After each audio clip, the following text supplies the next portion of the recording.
এক নয় দুই নয় 3টা মাস পার হয়ে গেল। নবী আমার খাবে দেখায় রে বেলাল, সবাই কি আমার রওজার কিনারে দেখতে পাই, তুমি আমাকে কিভাবে ভুললা রে বেলাল? 3টা মাস পর্যন্ত তোমাকে আমি রওজার পাশে দেখি না। বেলালের ঘুম হারাম। এই যে 3টা মাস, এই মসজিদে একদিন, ওই মসজিদে আর একদিন, ওই গ্রামে আর একদিন, ওই গ্রামে আর একদিন, এটাই যে মসজিদে নববীর মুয়াজ্জিন কেউ জানে না। স্বপ্নে যখন নবী বললেন বেলাল আমার রওজার কিনারায় তোমাকে দেখি না, কিভাবে আমাকে ভুইলা গেলা। আবার সবর শুরু করে দিয়েছে, হাঁটতে হাঁটতে তাহাজ্জুদের আগে আগে মসজিদে নববীতে পৌঁছে গেছে। আল্লাহু আকবার কর। সাহাবীরা মসজিদে নববীতে তাহাজ্জুদ নামাজ আদায় করতেছেন। হঠাৎ দেখে বিলালকে দেখার পর সবার অন্তরের ভিতরে বড় আনন্দ। কিছুদিন আগে ইমাম সাহেবকে হারাইছি, পাশাপাশি মুয়াজ্জিনও হারাইছি, আবার তো ইমাম সাহেব ফেরত এসে গেছে। এর বেলাল মিনারা দাঁড়ায়া মধুর কণ্ঠে আজান দাও, তোমার আজান শুনলে কলিজা ঠান্ডা হয়ে যায়। সুবহানাল্লাহ জোরে বল। বেলাল বলে না না, আজান দিতে পারবো না, আজান দিলে আমি হৃৎপিণ্ড ফেটে দুনিয়া হতে বিদায় হয়ে যাব।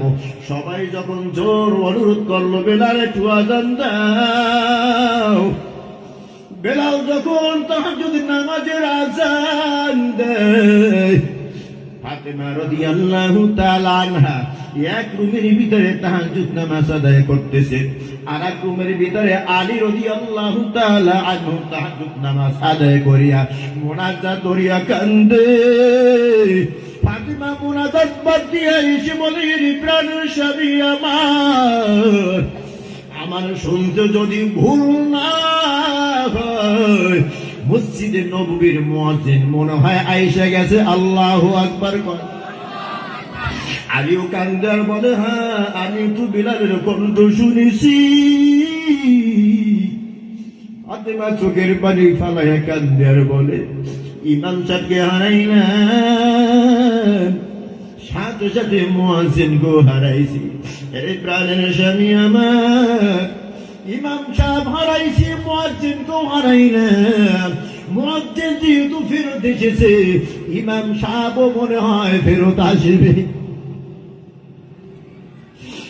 আলী সান্ত্বনা দিয়ে বুঝায়ার বলে, ফাতেমা না না, ইমাম সাহেব আর কখনো ফেরত, কথা কও, ইমাম সাহেব আর কখনো ফেরত আসবে না। বলে না না, আমি মানতে পারি না। বলে ফজরের সময় হয়ে যাক, তোমাকে নিয়ে রওজার কিনারায় হাজির হয়ে যাব, দেখি ইমাম সাহেব আসছে। ওখানে গিয়া সালাম জানায়। ফাতেমা কান্দার বলে, বাবা গো,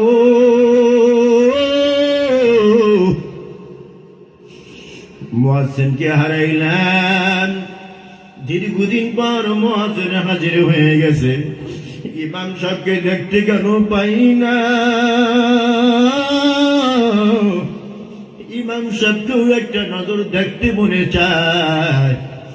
আলিয়া তো বুঝাই রে, ফাতেমা কিন্তু না, কিন্তু না, কিয়ামতের আগে আর ইমাম সাহেব ফেরত আসবে না। ঠিক কিনা কন?